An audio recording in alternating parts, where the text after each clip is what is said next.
our classmates that aren't with us today. In our revised schedule of activities, which replaces the old schedule of activities, you'll see that we just kind of bumped everything to the right. So the only thing, we omitted one article that was on language that we'll cover. I'm going to make you sort of a study guide the same way as we had for our key terms. So I will facilitate that and post it by our class on this coming Thursday.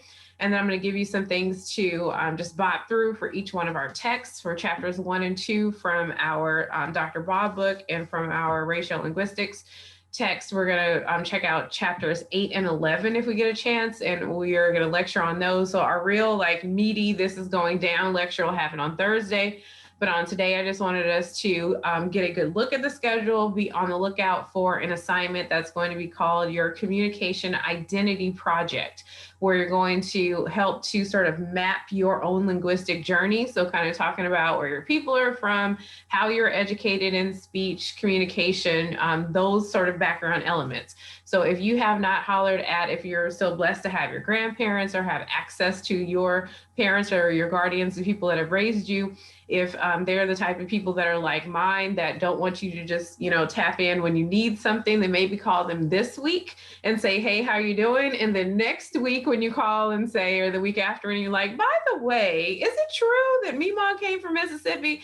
Then it won't be that, you're doing it for a school assignment. So go ahead and say what's up to your people so you'll have some contacts. And if you don't have those contacts, if you were fortunate to have been raised in the heart of someone and not necessarily come from a biological situation that you're able to ask questions of, then you can start from your remembrance. So from your formal schooling, any of those things, just kind of track the trajectory of what you know about language and the languages that you speak. So again, let's make sure that we got our next steps coming into Thursday. Coming into Thursday, if we have our textbook, please do read through chapters 1 and 2 of our Linguistics in Pursuit of Justice, which 1 is really just the introduction, and 2 is the sort of the author's illustration of using forensic linguistics. So the same author that we watched in the TEDx talk about housing discrimination, this is the author of our textbook that is letting us know, I'm sorry, I'm still admitting people, y'all. All right, so this is the author that's letting us know how the sort of sociocultural aspects of linguistics come into the racial discrimination forefront in courtroom cases. And so that's what you'll look at in the introduction. You'll get some of that same story in the TEDx talk. And then the 2 chapters that are in the racial linguistics textbook, one of them is very helpful with sort of a timeline or a map of what's going on culturally and in current events at the time that language is changing, especially for the identification of African American English speakers. And then we have sort of a case study that happens in chapter 11, talking about New York and in specificity. So we definitely want to check out those chapters if you get a chance. On the day that you all took your quiz, some of your classmates did come into the Zoom and were exemplary and great and played a game with us that was called the 90-second challenge. That'll be sort of our icebreaker on this coming Thursday. So all those who want to try the 90-second challenge can do so. And it's a game of hyperfluency. And you don't have to do anything, prepare anything, just show up to class. And we'll play a game and see if we can get you some extra credit, because getting a look at those quizzes, some of us need a little bit of extra credit. So we'll talk about those next. Firstly, do I have any questions about what we just described about the textbook chapters that I would like for you to please get into if you have access to those resources, about how you're not going to have a cipher this week? That'll be posted this week, but you'll complete it on next week. And it'll just be something that's related to both sort of language use and the ice storm that we endured. Did y'all know it had a name? Everybody's asking me, what happened during Uri? I was like, it has a real name, like it really happened. Okay, so it was a whole thing. But we'll do our cipher just about, the tale of what went down therein. And then we are going to want to make sure that we are looking out for the prompt for our Communication Identity Project to come into our Blackboard, which will be sort of a map of your own sociolinguistic journey and your acquisition of language and your contemporary uses of language. Questions about any of those things before we get into a conversation about the quiz that you took? Questions or comments? Anyone have anything at all?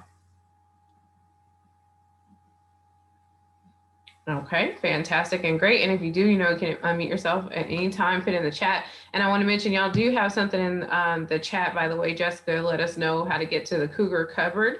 So please do. And there's a link in there. So I really appreciate that from y'all.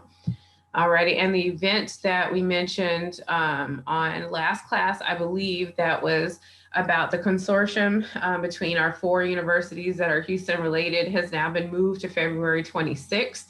So if anybody wants to use that same link that we had before, or just go to U of H events, you'll see that that it's about the history of African American studies in our Houston area and our Houston allied universities. All right, so let's talk about the quiz. I had a quick question real quick. Go ahead. You said that that can be found where? The information about that?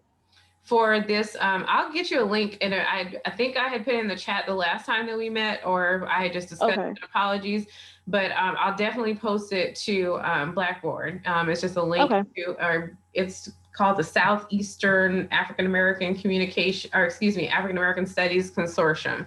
So I'll put a link up there for it, and it's on the 26th. So I'll do that right when we get out of class today. Okay. Is that what they featured in the Houston Chronicle? Is that what you're talking about? Yes, they did mention the Chronicle. Mm-hmm. Okay. They certainly did. And it is. And it was supposed to be the 19th, I believe. And so now it's going to be on the 26th. All right. Any others for now? Anybody need anything right now? All right. Tell me all about it.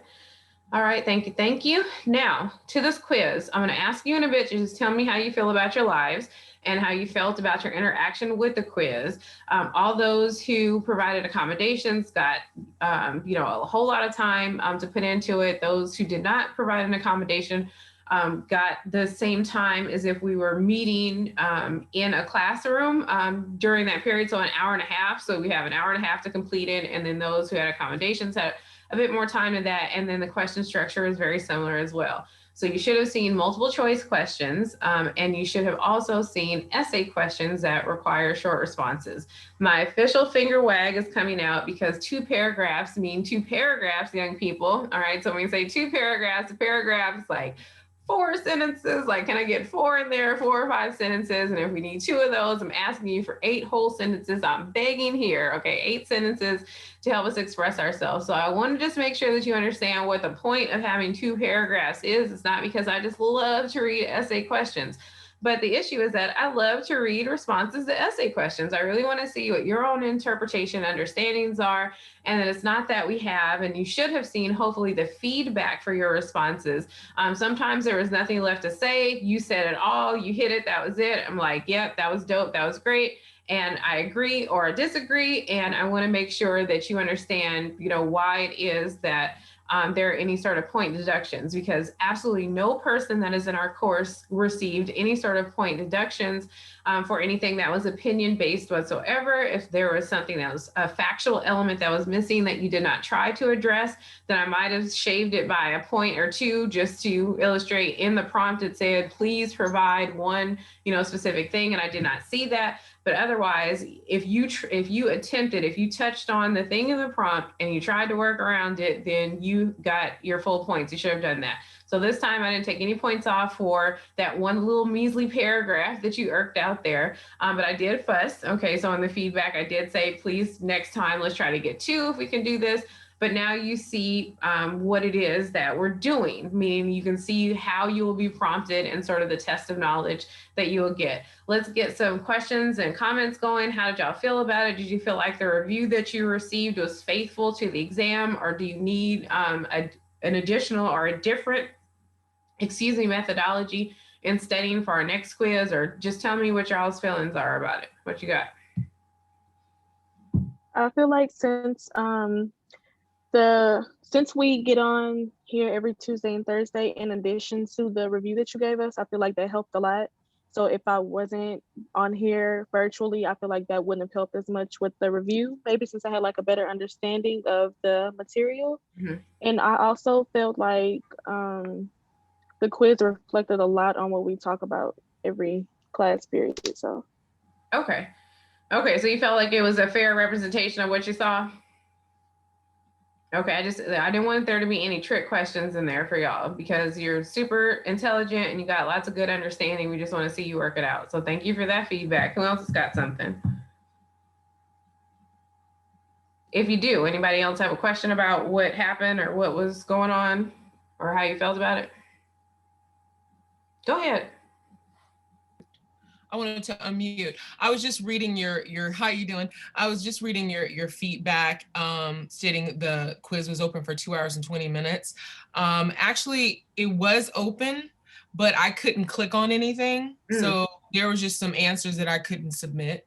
And at that point, the only time I was able to do the quiz was at 10 o'clock at night almost. So because I'm a nanny, so that's the only time that I had a chance to do it. So yeah, I see your feedback here, so that's my only feedback I have about it. Okay, no trouble. And it was fair. It was fair. It was simple. It's just that I was doing my quiz on not Google Drive, on another thing, so I wouldn't lose anything. And when I started pasting everything, it just wouldn't let me respond to it.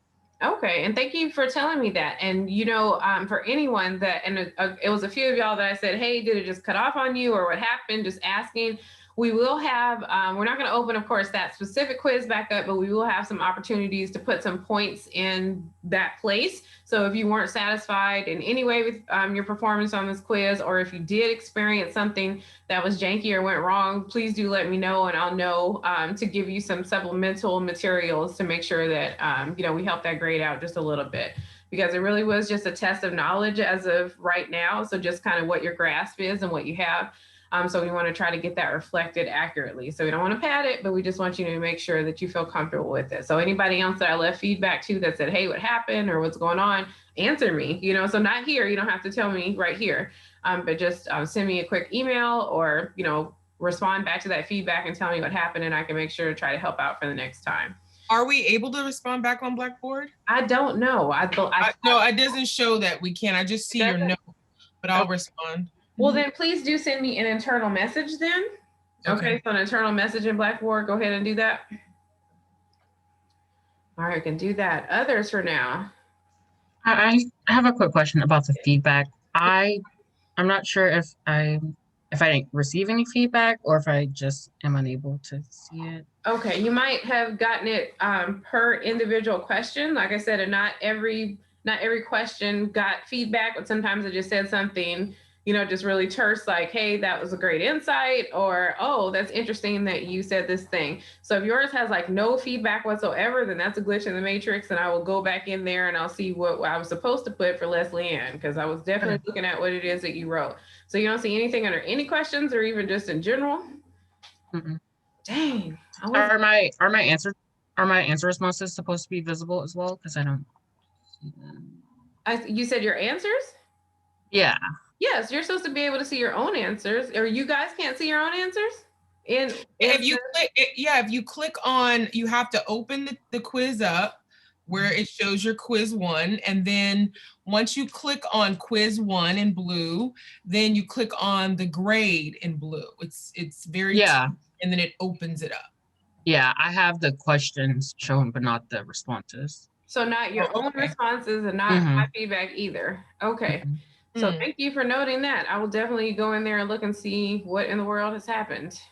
Okay, and I don't want to do it in real time here, because what if it's like the best answer ever and it just blows me away and we have to end class? You know, so I'm gonna do that here, but I'm gonna look for it, promise. And anybody else has got something weird going on with what you can see, please do tell me. Please let me know, and you can put it in the chat privately, or you can send me a message if you want to. I'm stopping the video just for 2 seconds. I'm still here with you, but I'm just trying to plug this computer in that for some reason came on out. And we're gonna, if you don't have any more questions about the quiz, if you do, we can continue to talk about it, or you're welcome to kind of switch gears to that first chapter of Linguistics in Pursuit of Justice. So I can totally still hear you. If you have any questions, please do unmute yourself and talk to me.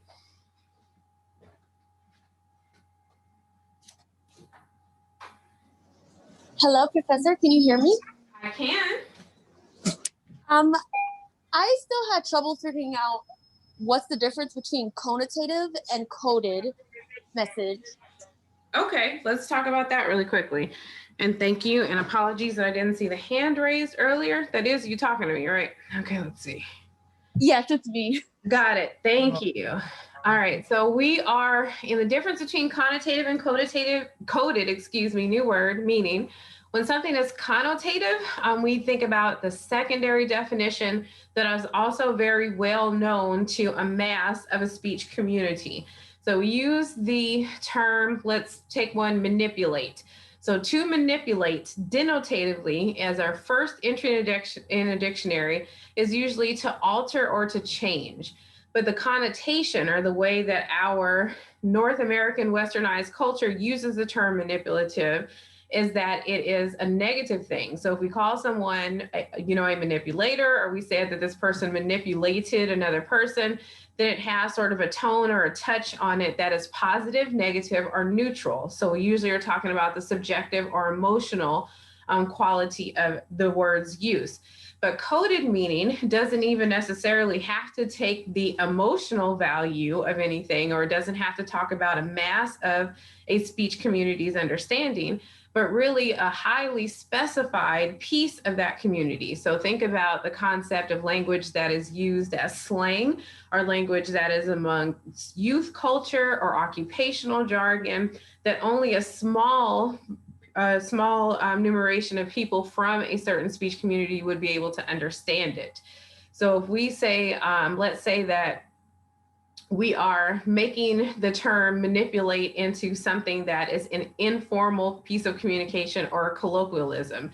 And we say, yeah, I'm trying to go over there and get manipulated, if you know what I mean. Like, I don't understand what that means. Like an attitude adjustment. No, I don't understand what that means. I'm a square. I don't know, and I'm old. What does that mean? So if you're trying to manipulate the situation and you put air quotes around it, that might get turned into a code. But think about symbols that we use for things or word choices that are in opposite. So I mentioned before that saying that something is, bad or tough when you mean that it's actually good and that you like it. So it's exactly the opposite of what the denotative meaning is. It's not really connotative. It doesn't really have an emotion that's positive, negative, or neutral associated with it, but really just a symbol that only people inside of that smaller speech community would understand. Does that help a little bit?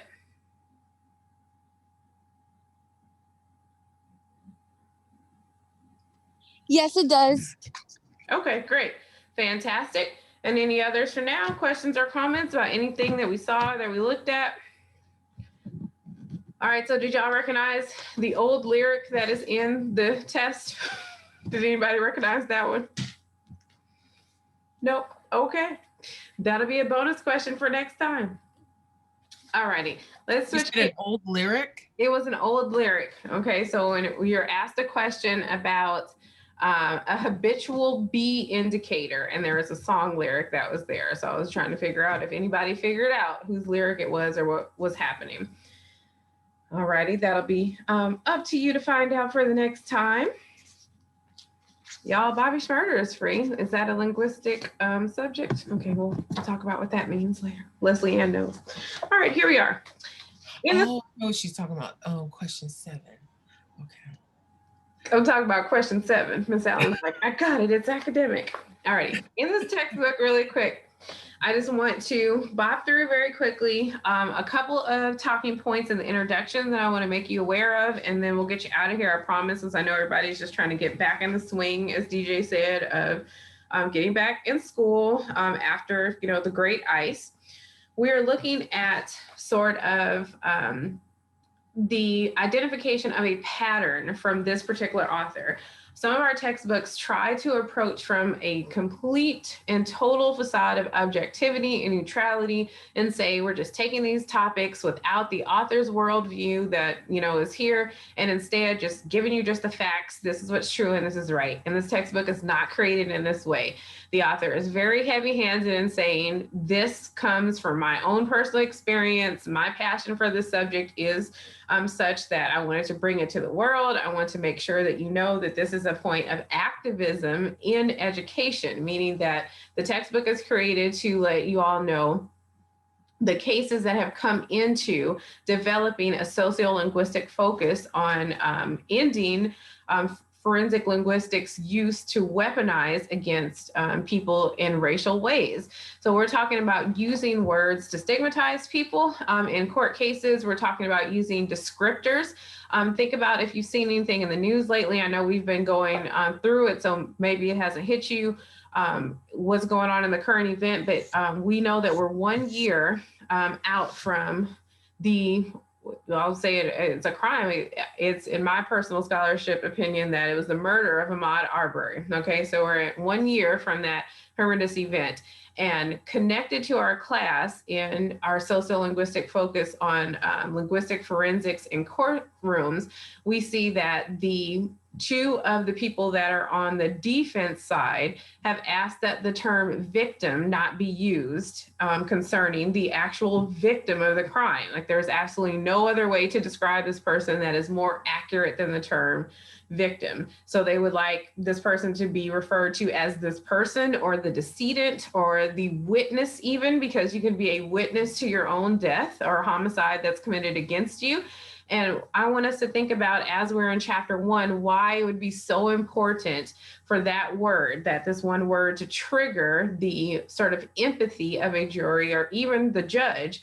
Why would the word victim be something that we wouldn't want to call this person who was obviously victimized in various ways? So we think about the death of this person as the ultimate victimization, but that wasn't even the first that happened in that moment. So as someone is followed, as someone is stalked, as someone is harassed, as someone is chased, as someone is threatened, and murder is attempted to them, all of those are individual points of victimization. So even if these people aren't necessarily guilty of this person's murder, they have still victimized this person. So why would we be so intent on getting one word stricken that we will not do this thing?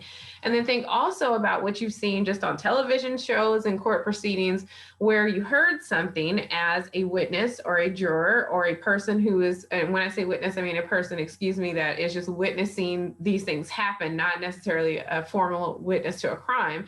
But if you're sitting in the courtroom, you will hear a judge that will tell the jury that thing that you heard, you didn't hear it. You're not able to hear that. You're not able to contemplate that anymore. You have to take that out of the record and not consider this thing to have happened or to be true. So let's say that a person who is in charge of this prosecution or a witness refers to this person as a victim. And then there is an objection. And then the judge says, oh, take that out. You mean the person who, we're centering the trial on, or the person who has died. Can you unhear that word victim? Can you take that empathy away once that thing has happened? And are certain cultures given that status as victim more than others? Think about other words that we hear, such as describing someone as a teenager, if they're already 21 years old, or if they're young, or saying that there was a male that was doing this instead of a child. So all of that terminology that has legalistic undertones is used in policing situations outside of courtrooms, up to, including, and especially in schools. So think about the concept of that report that you get at the University of Houston that tells you about all the people that got robbed in the parking lot. And let's not play, okay, because it does happen. Somebody's cell phone is forever coming up missing. I'm gonna just do a knock on wood for everybody, okay?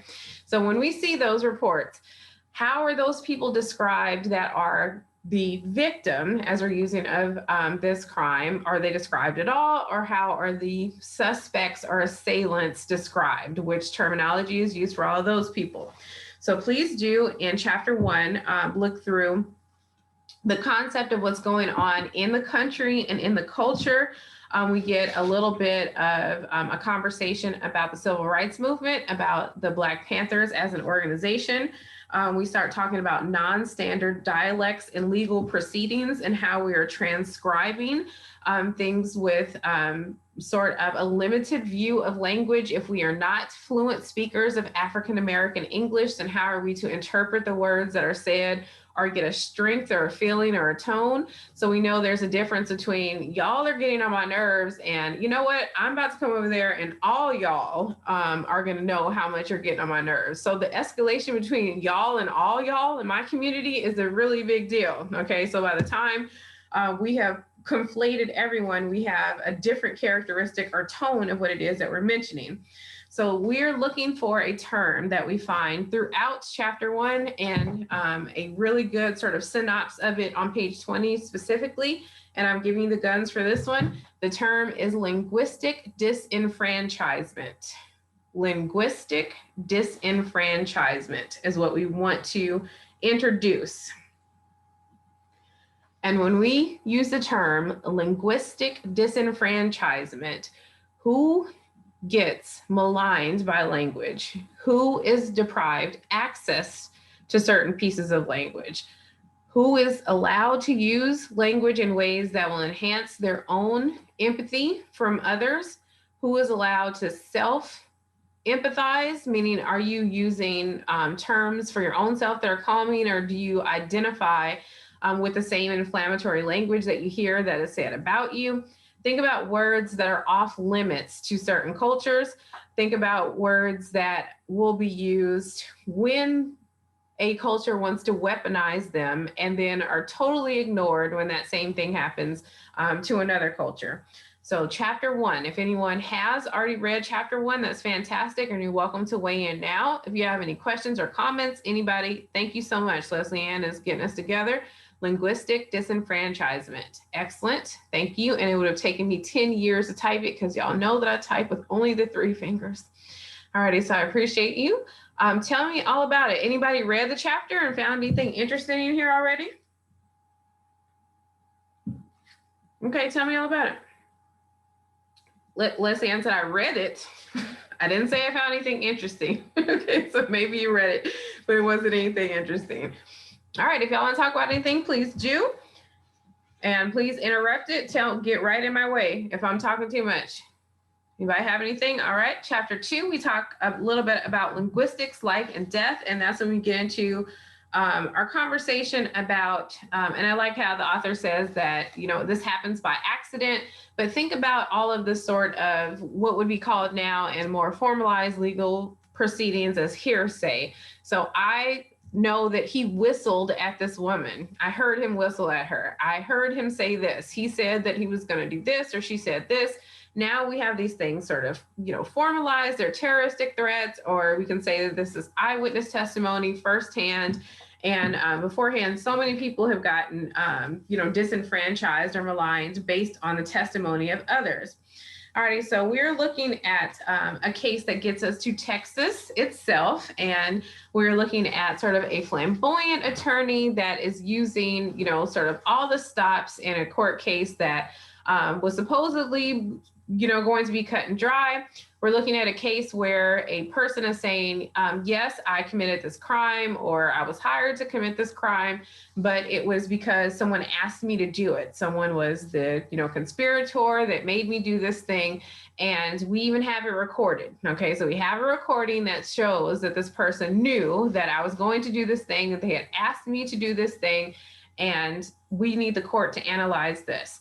And we see that the methodology and the tools are very important here, because what Dr. Barr, author herein, tells us is that when we have sort of a flat medium, when we are putting it on a piece of paper and we're showing that we're taking turns without timestamps necessarily, then we don't get the crosstalk that we get in a recording. So even if we do it, and now we have software such as natural language processing, that is a digital humanities and informatics sort of situation. But even if we were to listen to whatever this recording is, make the timestamps and say, this person said this and that, we can analyze the phonetics, we can analyze the tone, we can see if it sounds as if this person is being intense or not in their speech. But crosstalk, meaning that we're sort of interruptive of one another, that we are cooperative narrative building. So think about if you have, I don't know if y'all are from a culture like I am, that we help each other tell the story. So if I'm telling you, I said, and I had this speech class today, and they're like, and it was today. It was. And they were sitting there on Zoom, and yeah, they were sitting there. They had been colder. They were sure enough cold. Okay. And so this person is talking as I'm talking, and we're helping each other give the story that only one of us really knows the story, but the other one is peppering it in there and is helping to tell it as well. Now, if this is something that is cultural and we have people cross-talking and we have sort of the cooperative narrative building, then it doesn't have to be that one one person is agreed and the other person is disagreeing. They're just performing their role in helping a person tell this story. And so that's where that socio and sociolinguistics comes from, that you would have to know really the background fluency of each speaker to see, is this awkward or disjointed? Is this going to be a problem that they're interrupting one another? Does it even sound as if this person heard sort of the retort or the rebut of what person one said to person two? So there's a difference in analyzing the language and whether we're doing a flat transcript versus if we're doing a voice analysis or we're putting it through some sort of language processing materials. Think about the conversations, if your conversations were put forth in transcript form versus in, oral, AURAL form, it would probably be like a whole different vibe, a different sentiment if we're going back and forth. So on page 31 specifically, we have an identification of a spectrogram. So it shows the intensity of speech, how loud or how quiet someone is speaking. If it seems there's even a point of hesitancy. Have y'all ever been on one of the automated situations? And if you were like us in the storm, I was on there with Centerpoint like every 4.7 minutes charging up in the car, like, hey, but we ain't got no lights though. What's happening? What's up with it? What are we doing? And you are on one of those automated situations and it says, what area are you trying to reach? Or, say whatever the prompt is. And do you know how it kind of stalls out on you if you take too long? I feel so bad for our elders and for people that have a different language usage that have to translate in head or think of a word and, it'll just cut you off or the prompt will go a different way. All of those things are programmed purposefully to show a level of urgency. And so if you're hesitant about this, they say, well, you don't really want it that bad. So we'll just, cut you off. And if you need something later, you call us back. But we're trying to keep the system as freed up as possible. So we're looking at the spectrogram on page 31. It's specifically of the word I. So a self-referential pronoun that this defendant has uttered in this recording that's supposed to give us sort of the gotcha moment of the crime that was committed or allegedly could have been committed. And so whether this I is in its paralinguistic form that we discussed in a previous class, such as I would never do it, or I would never do it, or I would never do it. So which emphasis do we have, or how hot is this word? When we say things are hot and cold on spectrograms, is it something that leapt up to us, or is it something that was uttered, shows hesitancy, shows a little bit of some other emotional qualities? But when we're looking at that analysis, just as we said previously about your culture impacting your ability to sort of translate into a language that is not your own, think about if there's a normativity of expeditious use of language, meaning that if you're from a culture that everybody talks fast and engages in crosstalk, then we don't have a lot of time to extend that letter I. We have to hit it and quit it, just say it and get out, or someone else is going to start talking over you. Or if we're from a culture that the person in power has the floor, no one's going to interrupt them, that person's just going to get to speak and just say what they want to say, and that's it.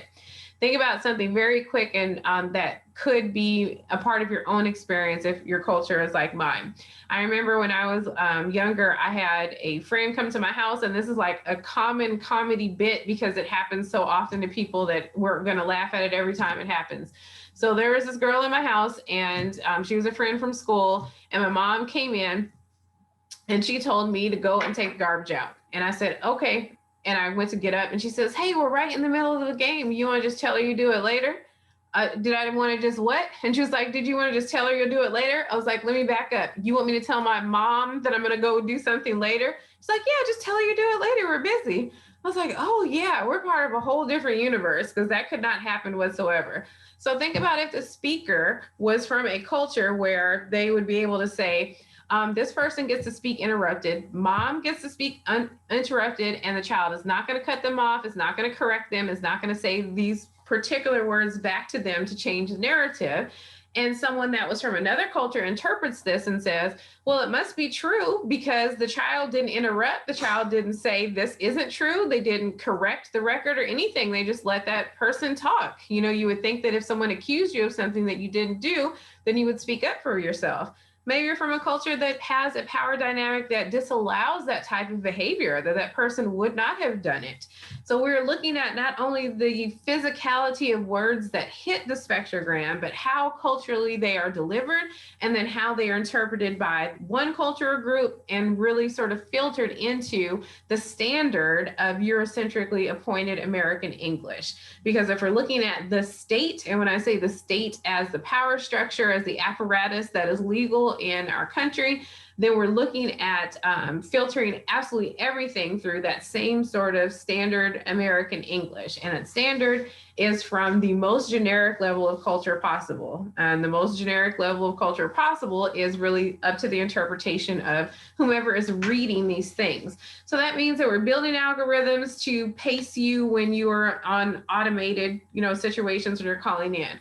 We're building words that you can use for your imagination and to use your language, but we're always going to make those methods into things that serve really our own purpose. Okay, so what it is that we want to show. Do we want to show this person is educated or uneducated?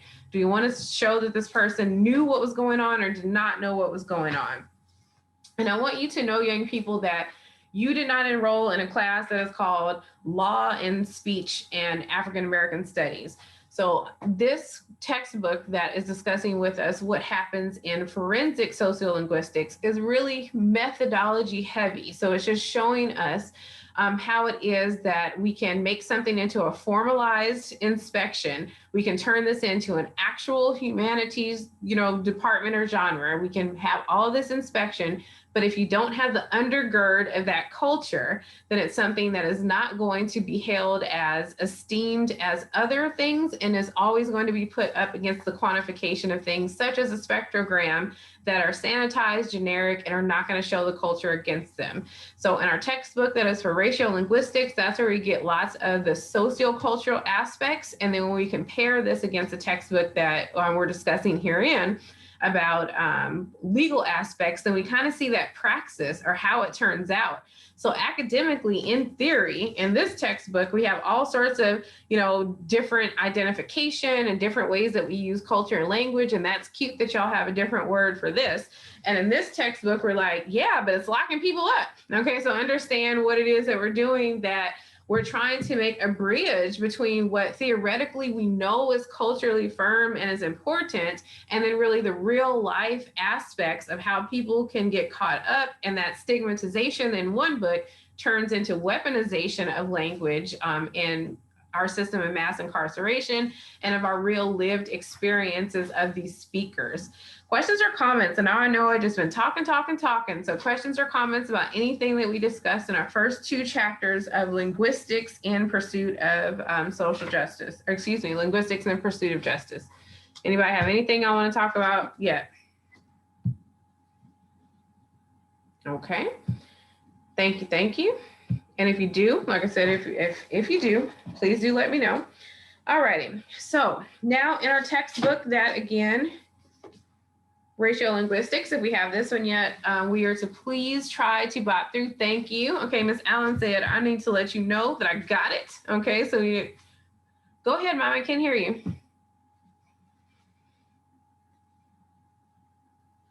Yeah, I have it, but I'm just digging into it. So okay, good, no problem. All right, so no problem whatsoever. And this for me, and I guess I'm just a nerd, but I liked the book as a book. Like I just read the book, so I was happy to see, I'm a person that prefers like short stories and novels anyway. So I get like a little synopsis of what's going on instead of taking the whole novelization of it. So on chapters 8 and 11 that we're supposed to go through, firstly, 8 talks to us a little bit about identity and about word choices. Maybe some people have discussed with oneself and friends about our naming customs. So think about if you want to be Eurocentric, Caucasian, Scottish American, if you want to be African American, if you want to be an Africana person. I did a focus group one day and we were checking off all of the boxes. And the gentleman says, I don't see my box. And I said, well, you really don't have to put anything at all. And he says, but I'd like my box to be here one day. And I was like, okay, cool. What's your box? Tell me all about it. And he says, I'm a Moor. And I was like, oh, okay, cool. And then I had to Google again, like what a Moor was and all that good stuff. So think about the concept of indigeneity. Think about the concept of self-identification. Think about building your universe with the words that you have, that if you can't, have the capacity of language to think it, that we can't really imagine it unless we're thinking all in pictures. And so think about how race, ethnicity, perceived national identification all go into our language use. So the first part of this chapter really just talks about where we are in semiotics. Semiotics talks about the labeling of things and the naming. On our schedule of activities this week, we're also supposed to be talking about semantics. So semiotics really talks about the symbolization. So think about, Immanuel Kant, think about how we picture things in neutral ways or political ways, just based on, I guess, their identification. So an old one for semiotics is, why are babies so cute? So you don't smash them. Anything that hurt you that bad, you would want to, throw it up against a rock. But instead, we make it a really cute symbol. We say, oh, it's got big eyes. And, it kind of looks like you too. If you did the right thing, okay, then it looks like you. And we won't hit it. Okay, so we won't do anything wrong to it. So think about other symbols that feel better than others. There's plenty of flowers that smell great, but they don't look nice. And then there are also flowers that look nice, but they don't smell great. And what do you think people usually choose? Do they choose the flowers that smell better or the ones that look better? What do we think, if we could take a guess? Look better or smell better for flowers? Look better. Look better. It's usually aesthetic, okay? And so symbols are the same way, that we like things that look cool, okay? So even if that thing doesn't say the right thing to us. So I remember my husband saying the other day, so her real name is Diamante? I was like, it's Diamante. And she says, and he says, oh, okay, isn't that a car? I was like, it is, but it's also Diamante, okay? And lots of us know Alexis or, someone that, yes, it is this symbol in particular, but it's also pretty. It also has an aesthetic or some mouthfeel that we think that is good. So that's semiotics. So we're talking about labeling and naming. And semantics talks about the undergirded meaning of this thing. So what is it called to mind, denotatively, connotatively, and coded in the way that we discussed earlier. So labels, semiotics, meaning under the label, semantics. I'm giving you the guns for those two. Okay, so semiotics talks about the symbol or the label itself. And then we are looking at semantics for meaning.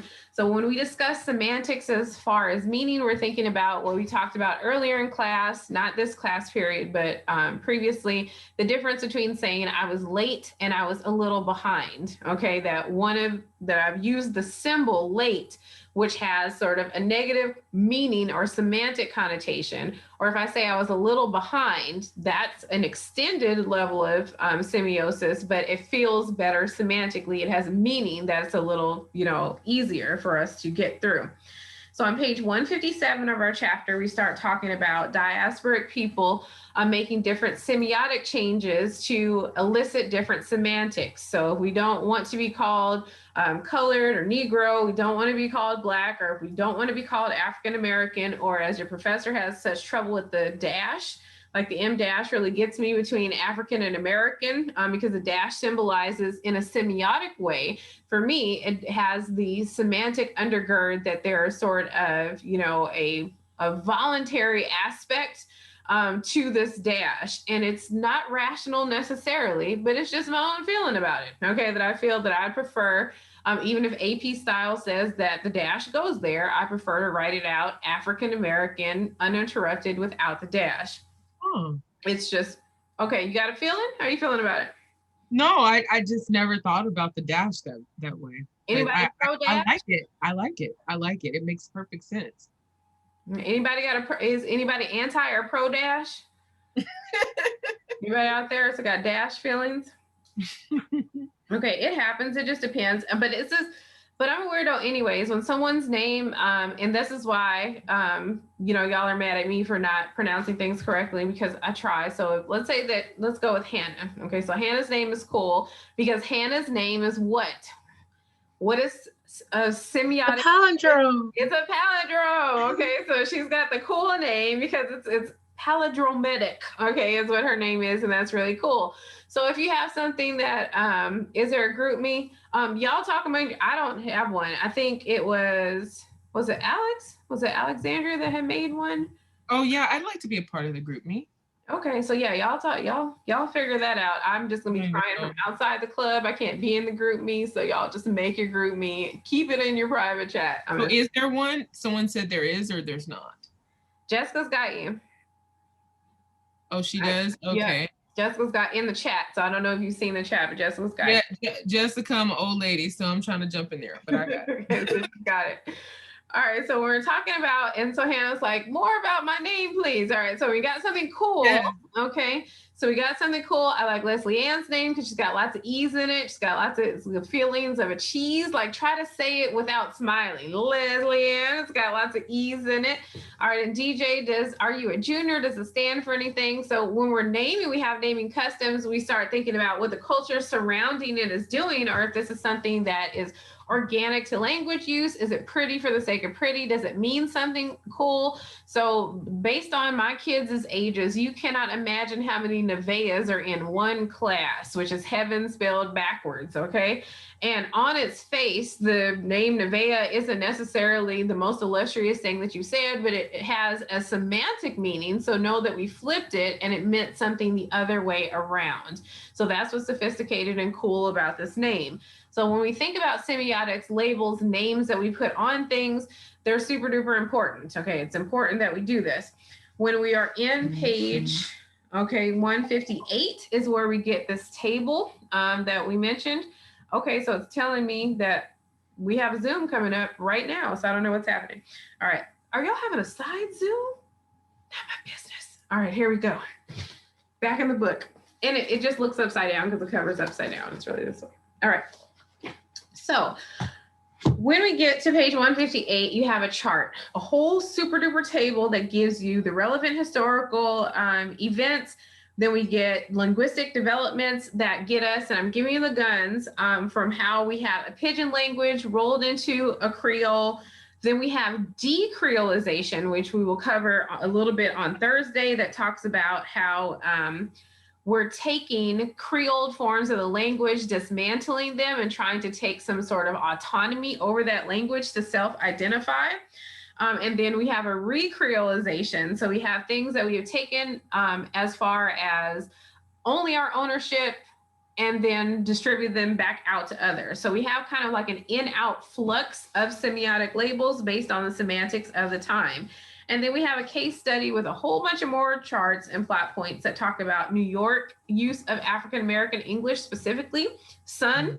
All right. And we're going to talk a little bit about how New Yorkers use language and about how multiple identities, especially cross identities, are intersecting identities, will interact in the type of speech that you use, such as how you address people based on which part of your culture that you are consuming and producing at that time. So think about a multi-identity that you may have right now. So think about if you're the boss at work and then you're a person that's more subordinate as the child at home, then you'll have a different power dynamic and language that you'll have with others. I have a coworker, for instance, that doesn't use an honorific before our elder colleagues. So I have a colleague that is literally 72 years old and we're sitting at a level that's decades below this person. And she just calls this lady by her first name. And I always put a miss in front of it.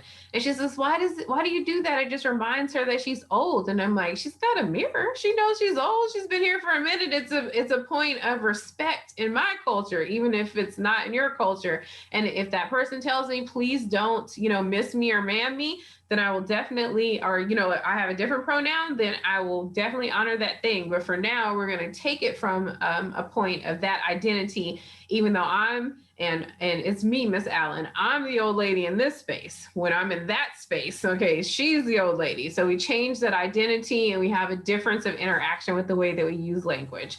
So you've gotten the super preamble for our first 2 chapters of our Linguistics in Pursuit of Justice. And then when we are here in our chapter about identification, in chapter 8, we want to take care of that. Questions or comments about chapter 8, and then I want to tell you just a little bit about chapter 11, some things to look out for. So the super key term that you got from our first text that we put into y'all put into the chat, thank you, was linguistic disenfranchisement. And what I'm giving you the guns for chapter 8, I want you to look at the chart, please, if you have that textbook. And since y'all are in the super, group me now. If someone does not yet have the textbook and someone wants to share with the other someones what the chart looks like in a quick picture, you're welcome to do that. Okay, so that's just not for commercial purposes. So it's not technically a level of plagiarization because you're going to cite the author, I'm sure, in the chat. I trust Jessica. If Jessica's on it, I'm going to make sure that happens. All right, questions or comments about chapter 8 or anything that we just talked about in our ratio linguistics text?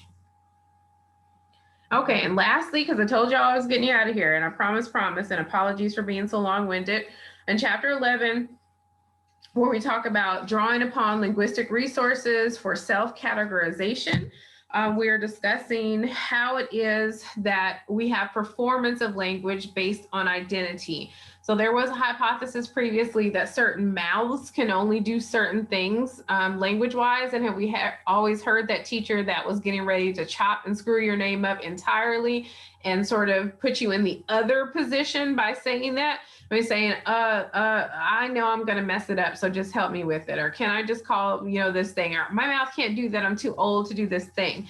And so we're really talking about people that thought, honestly, that there was no way that they could enunciate these terms based on how they're put forth, or I can't possibly get this name. Here, I want us to talk about the concept of intonation, of how we're comprehensible to others. So putting on what we call an affect, and I'm giving you that key term, please. And I'm putting this one in the chat for you because I want to make sure that we know that I'm nasal, but I'm not saying the word affect. So we're saying affect, just as we learned in our key terms previously, the physicality of performance, the musicality, the sort of breath force that we use when we're saying things, whether we're at the high voice or not, and how the receiving of that thing is cultural as well. So we're talking about the phonetic capabilities of certain tools to catch different voices. Okay, so how it is that the tools hear this language, and how do we hear whether these people are yelling at each other or not? All right, so think about, and this is not to take away the humanity of anyone, but really to illustrate how this is organic in all sorts of speech communities, even communities that are not human. Think about the concept of not being able to tell if it is a friendly bark or it's not a friendly bark from a dog, and how you pick that up ear-wise, and you can say, well, I've heard this different thing, but in my head, can I listen to it and it sounds different? At my job, I had a lady that called campus security because there were 2 people having an argument, and she thought that a fight was going to break out because they were to the hand claps and to the step back.